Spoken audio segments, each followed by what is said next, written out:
사도신경 하시면서 우리의 신앙을 고백하겠습니다. 전능하사 천지를 만드신 하나님 아버지를 내가 믿사오며 그 외아들 우리 주 예수 그리스도를 믿사오니 이는 성령으로 잉태하사 동정녀 마리아에게 나시고 본디오 빌라도에게 고난을 받으사 십자가에 못 박혀 죽으시고 장사한 지 사흘 만에 죽은 자 가운데서 다시 살아나시며 하늘에 오르사 전능하신 하나님 우편에 앉아 계시다가 저리로서 산 자와 죽은 자를 심판하러 오시리라. 성령을 믿사오며 거룩한 공예와 성도가 서로 교통하는 것과 죄를 사하여 주시는 것과 몸이 다시 사는 것과 영원히 사는 것을 믿사옵나이다. 아멘. 우리 다 함께 찬송가 563장 통합찬송가 411장 부르시겠습니다. 찬송가 563장 통합찬송가 411장입니다.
오늘 우리에게 주시는 하나님의 말씀은 누가복음 10장 1절에서 16절까지의 말씀입니다.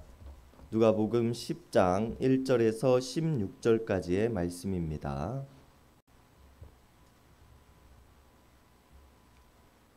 우리 한 절씩 교도하시겠습니다. 그 후에 주께서 따로 70인을 세우사 친히 가시려는 각 동네와 각 지역으로 둘씩 앞서 보내시며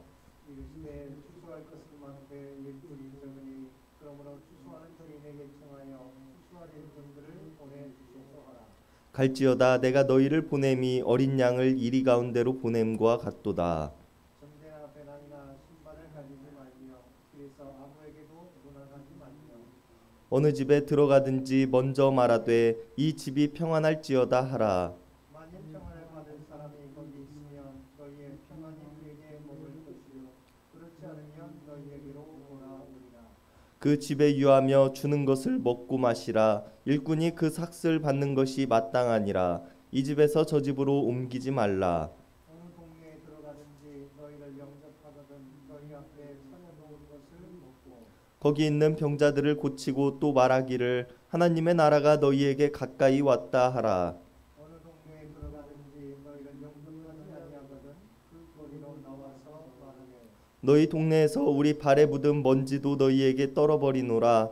그러나 하나님 나라가 가까이 온 줄을 알라 하라. 내가 너희에게 말하노니 그날의 수고이 그 동네보다 견디기 쉬우리라. 화 있을진저 고라시나 화 있을진저 벳세다야. 너희에게 행한 모든 권능을 두로와 시돈에서 행하였더라면 그들이 벌써 베옷을 입고 재에 앉아 회개하였으리라. 심판대에 두로와 시돈이 너희보다 견디기 쉬우리라. 가버나움아 내가 하늘에까지 높아지겠느냐 음부에까지 낮아지리라. 너희 말을 듣는 자는 곧 내 말을 듣는 것이요 너희를 저버리는 자는 곧 나를 저버리는 것이요 나를 저버리는 자는 나 보내신 이를 저버리는 것이니라 하시니라. 아멘. 오늘 우리가 함께 살펴볼 본문에서는 70명의 사람을 세우시고 그들을 각 동네와 각 지역으로 보내는 일을 하시는 예수님의 모습이 나타납니다. 70명의 사람을 세우시고 자신이 앞으로 가실 동네와 지역에 먼저 그들을 보내고자 하시는 예수님의 모습을 통해서 어떠한 일을 하시고자 했는가에 대해서 우리는 살펴볼 필요가 있습니다. 우리가 이것을 알기 위해서는 이런 일을 하시는 예수님의 목적을 알아야 할 것입니다. 그리고 그 목적에 대해서 오늘 본문 2절을 통해서 말씀하시는 예수님의 말씀을 통해 우리가 알 수 있습니다. 예수님께서는 말씀하시기를 추수할 것은 많되 일꾼이 적으니 추수할 일꾼들을 구하기 위함이라고 말씀하십니다.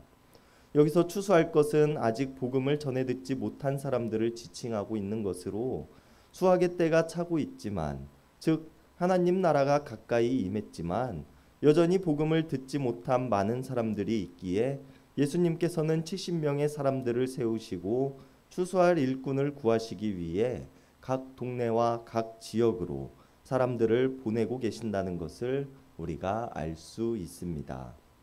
그리고 예수님께서 세우신 70명의 사람들이 각 동네와 각 지역으로 먼저 나아가 해야 할 일은 예수님께서 말씀하시고 계신 것과 같이 추수할 일꾼들을 찾고 구하는 일이 될 것입니다. 그런데 이들이 나아가고 해야 할 일들은 쉽지는 않은 일일 것입니다. 왜냐하면 3절에서 예수님께서 말씀하고 계신 것처럼 내가 너희를 보내는 것은 어린 양을 이리 가운데로 보냄과 같기 때문입니다. 어린 양이 목자와 무리에서 벗어나 혼자가 되었을 때 그들은 이리의 먹이가 될 것은 자명한 사실인 것처럼 매우 위험한 일이라고 예수님께서는 말씀하고 계십니다. 그런데 이런 위험한 일을 예수님께서는 자신이 세운 70명의 사람들에게 명령하시고 3절에서 이야기하시고 계시는 것과 같이 전대나 배낭이나 신발조차도 가지고 가지 말라고 말씀하고 계십니다. 홀로 무리에서 떨어지는 것조차 두렵고 어려운 일이지만 예수님께서는 자신들을 노리는 이리들로부터 벗어날 수 있는 준비조차도 철저히 하지 말라고 말씀하고 계신다는 것입니다. 그렇다면 이처럼 이리들 가운데로 들어가게 될 아무런 준비조차 하지 못한 어린 양 같은 70명의 사람들은 어떠한 방법으로 자신들의 일을 수행해낼 수 있었을까요? 오늘 본문 이후 17절의 말씀을 보면 예수님께로부터 보냄을 받은 70명의 사람들이 자신들의 일을 마치고 돌아와 예수님께 자신들이 보고 듣고 경험하였던 일들을 고백하는 장면이 나타납니다. 이들은 예수님께 말하기를 주여 주의 이름이면 귀신들도 우리들에게 항복하더이다 라고 말을 합니다.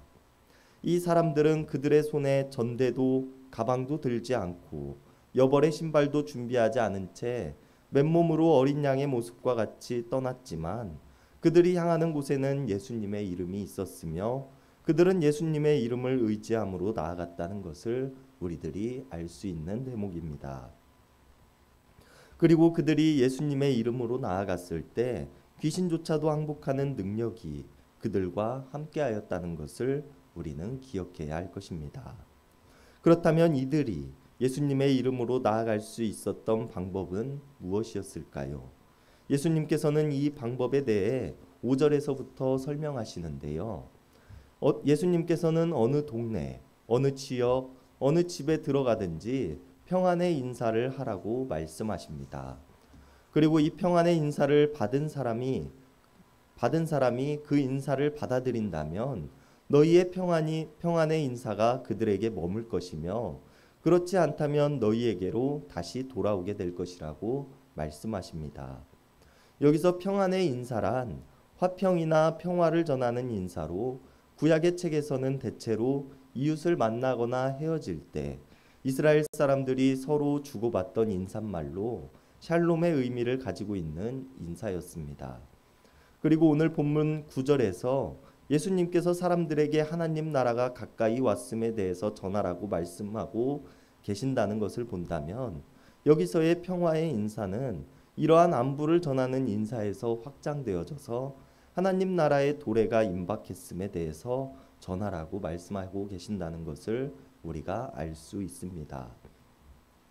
그리고 이 인사를 받아들이는 사람들이 있다면 그들의 집에 유하며 그들이 주는 것을 먹고 마시는 일을 하라고 하십니다. 아무 집이나 들어가 그들에게 평화의 인사를 건네고 그들이 주는 것을 먹고 마시는 일이 현대 사회에서는 이상한 일처럼 보이기는 하지만 당시 이스라엘의 사회에서 나그네를 대접하는 일들은 흔히 일어나는 일이었습니다.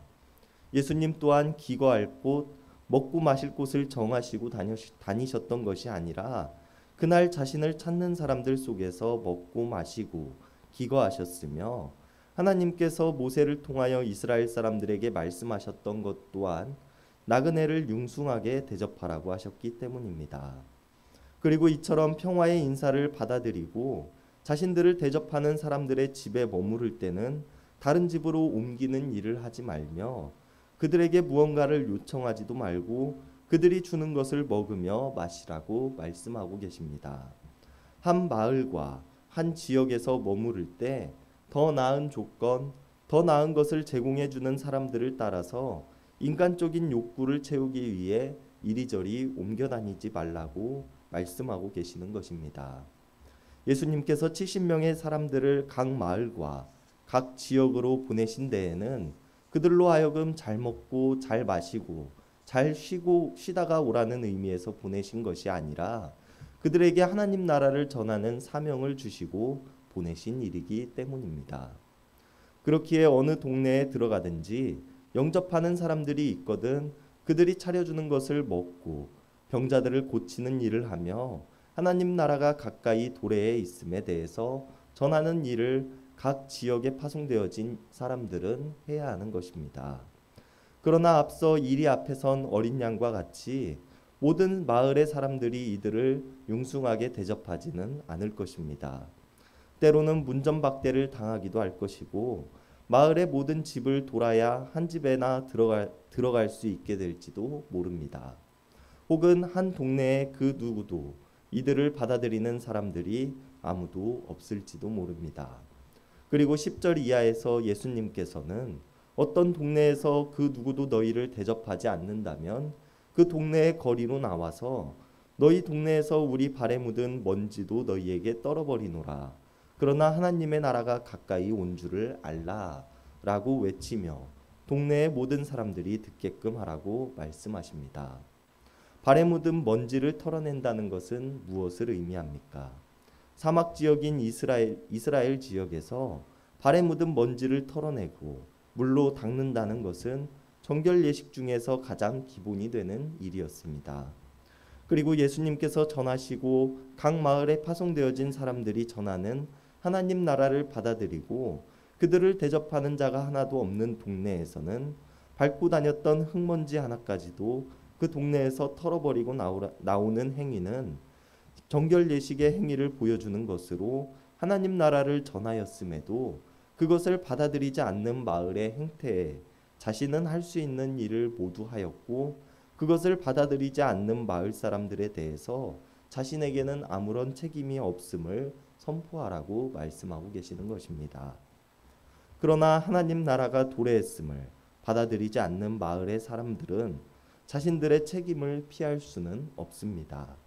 오히려 도덕적으로 피폐했던 소돔이 망하지 않는 것이 더욱 쉬운 일일 것이며 이방인들의 땅 두로와 시돈이 견디어내는 것이 더욱 쉬울 것입니다. 그리고 가장 중요한 것은 추수의 때는 분명히 온다는 것입니다.